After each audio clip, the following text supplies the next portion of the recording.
Sa dinami-dami ng estudyante, bumagsak ako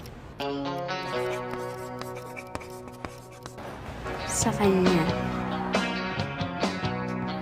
Sa isang pagkakamali, nagsimula ang lahat. Hi, I'm Hi, I'm Richard. Hi, I'm Richard. Hi, I'm Angel. Kami ni Richard ay 20 years nang in a relationship. And praise God kasi 6 years na rin kami kasal. Yes. Siya.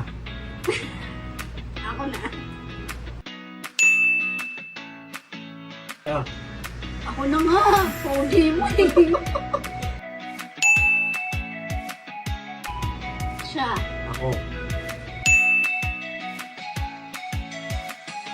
ako. Ako nagluto eh. Ako. Ako din. Ako, hindi siya marunong mag-sorry eh. Ako na nagturo dyan. Siya na.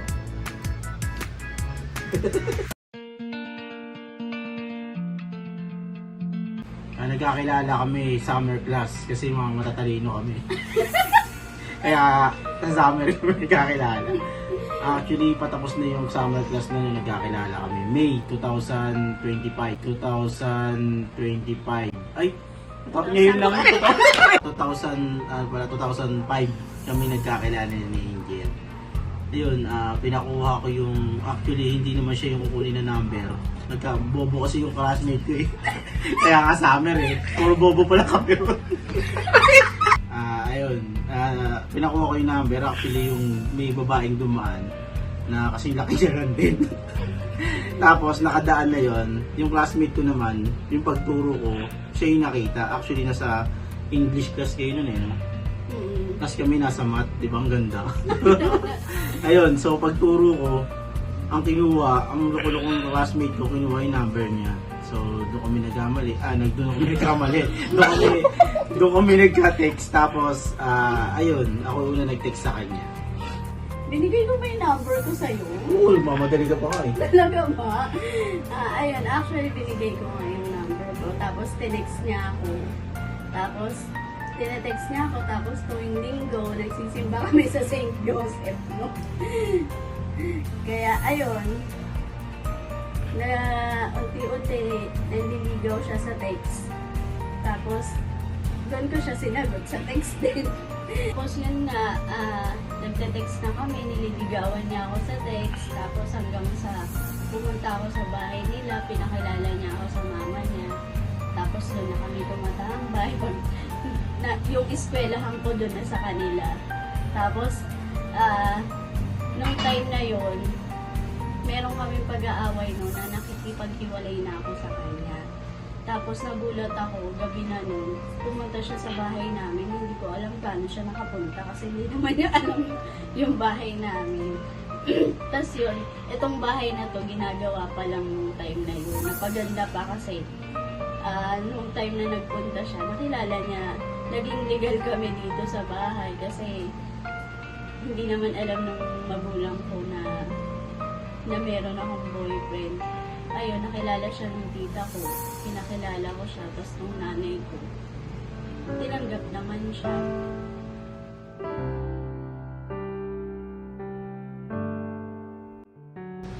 Ako, nagustuhan ko sa kanya kasi dahil maputi siya, mukha siyang malinis. Tapos yung uniform niya, magaling siya magdamit.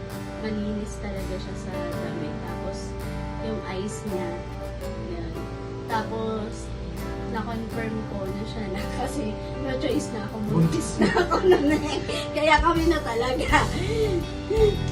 Sa akin naman, nagustuhan ko sa kanya. Ayan, di ba? Pretty naman eh.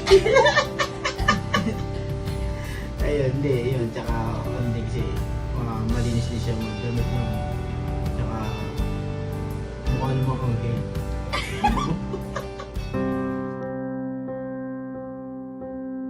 Oo, meron. Yung time na nagbibisyo siya. Gusto ko nang sumuko kasi araw-araw nag-aaway kami. Araw-araw nauubos yung imbis na pangkain namin, pinambibisyo niya. Pero hindi ako sumuko kasi naisip ko yung anak ko, si Sean. Ayoko siyang lumaki ng walang tatay. And ayun, naisip ko na imbis na sumuko ako, samahan ko siya, tulungan ko siya na mabago.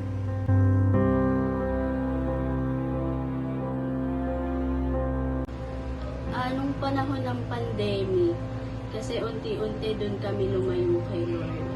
Doon kami nawala. And then, doon din nagkaroon ng trabaho si Richard na akala namin yun na yung magpapabago ng buhay namin. Kasi syempre, meron na siyang trabaho, meron siyang sariling income. Kasi dati wala naman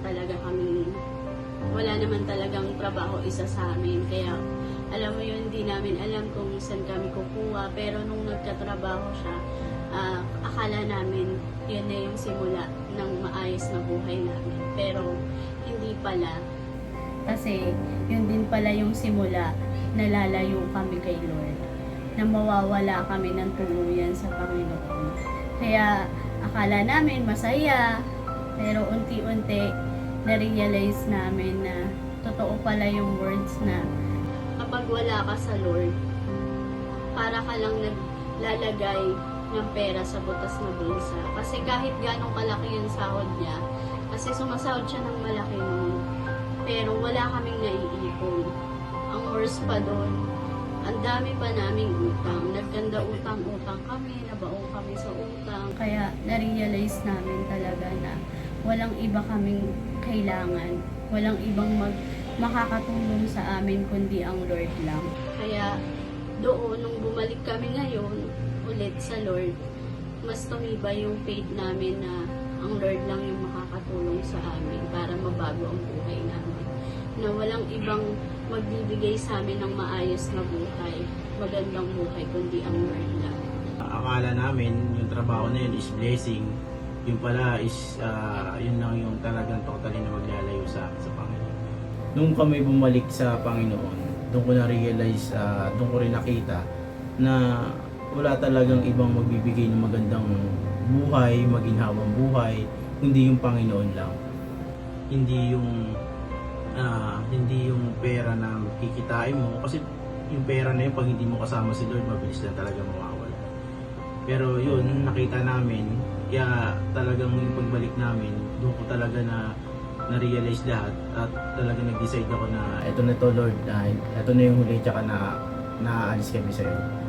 Na talagang hindi kami titigil katulad ng ginagawa. Kasi dati, biro mo, nung nag-serve kami kay Lord, wala kaming pera pero may nangungutang sa amin, napapautang pa namin. Ngayon, nung nawala kami kay Lord, biro mo, nalubog kami sa utang. Pero ito unti-unti, yun, inaakot kami ng Panginoon. So yun, sa Panginoon. Na-experience namin si Lord sa buhay, sa relationship namin. Nung bumalik kami sa kay Lord kasi nawala kami. Pero nung time na talagang lulong na ako, one time nangusap si Lord sa akin at parang naramdaman ko sa sarili ko na tawag dito na hindi ako dapat doon na manatili sa vision na yun. Kaya yun, at nakita ko rin yung asawa ko, si Angel, na napapagod na. Yun, nabago yung isip ko, doon ko na-experience, doon namin na-experience si Lord. Nagbalik loob kami kay Lord, tapos talagang sinunod namin yung mga nais ng Panginoon sa buhay namin. Actually, nung bumalik kami kay Lord, nagbalik ulit yung tiwala ko sa Kanya kasi nakita ko na nagbago siya at alam ko sa sarili ko and alam ko na may takot siya sa Lord kaya hindi na siya gagawa ng alam mo yun, ikaka-away namin ulit bilang mag-asawa.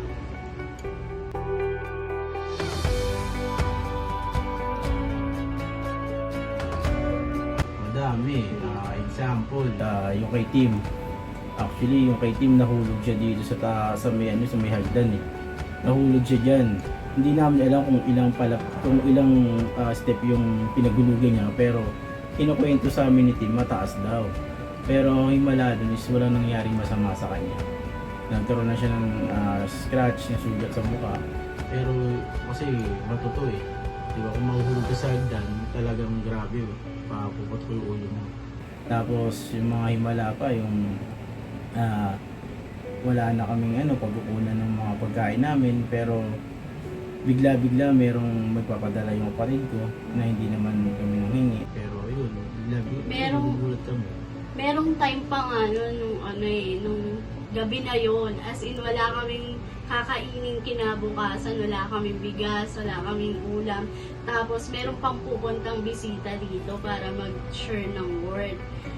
Nung gabi na yun, pray kami ng pray, Lord, ikaw na bahala. May mga pupunta na alagad mo rito, wala kaming ipapakain man lang sa kanila. Pero alam mo yun, ang galing ng Lord.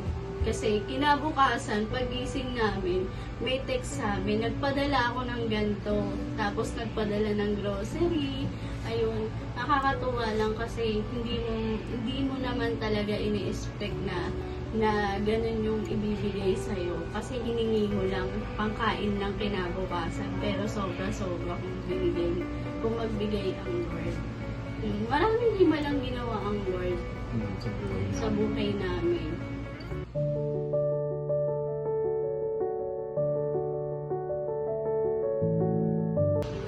Para sa akin, yung masasabi ko sa kanila, una sa mga kabataan ngayon, sa mga estudyante na magjojowa, ayun, huwag kayong magmadali dahil wala sa una yung pagsisisi, laging nasa huli, no?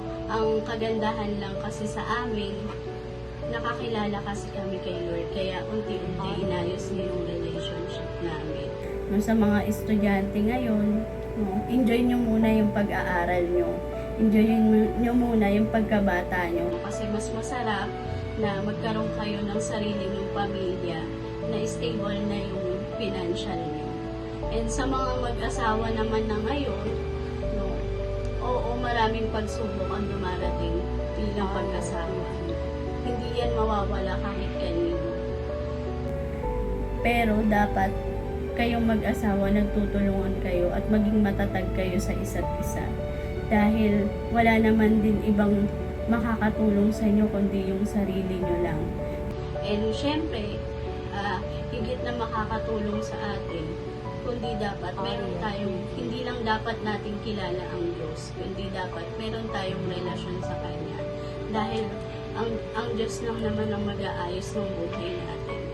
Sa akin naman, sa mga mag-asawa, advice ko lang sa inyo, sama nyo si Lord sa pamilya nyo.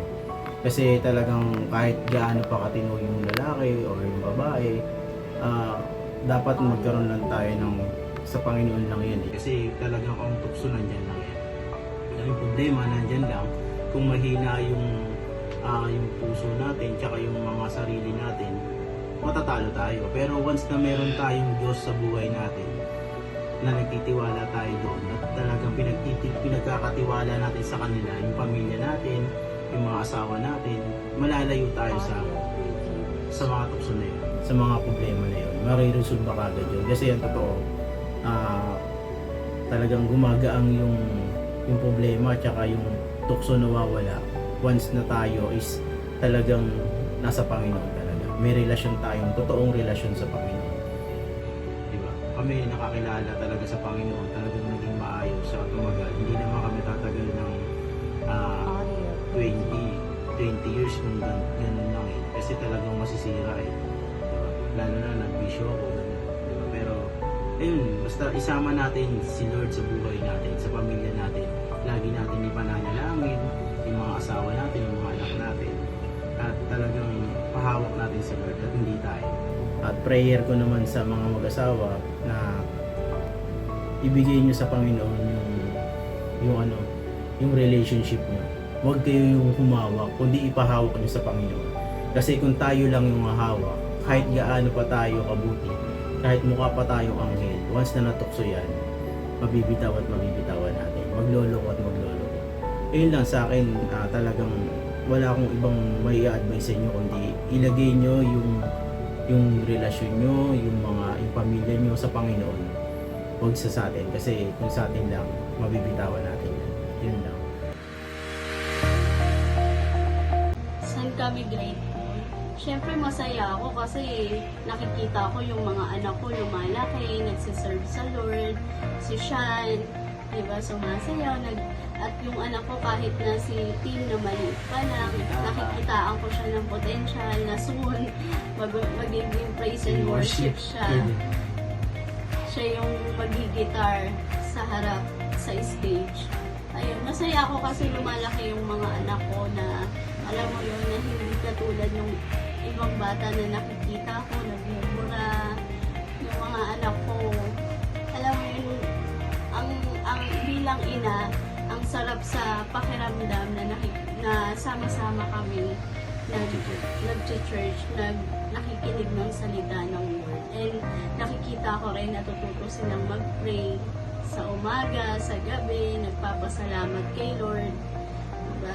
And nakikita ko rin na kay Lord sila humihingi ng mga kailangan nila. Yan, si Tim, kapag ka walang gatas, sasabihin niya, Lord, please, lala po akong gatas. Tapos magte-thank you siya. Thank you, Lord. I love you, Lord. Yun, hindi mo sukat akalain sa 3 taon, marunong na siya mag-pray. Marunong na rin siya mag-thank you. At kilala niya na si Lord. Nakakatawa kasi pag nasa school siya, sinishare niya si Jesus sa mga classmate niya, tinuturo niya kung ano yung natutunan niya sa Sunday school. Nakakatulog nila Jonah, yung kinain daw ng malaking isda. Yun na, sila kami mga verse yung nalalaman, tulad ng Matthew. Ayun, sinishare niya dun sa mga nakakausap niya. Ayun, nakakatawa talagang grateful. Kaya masaya kami na sabay-sabay kami nag-church talaga sa family.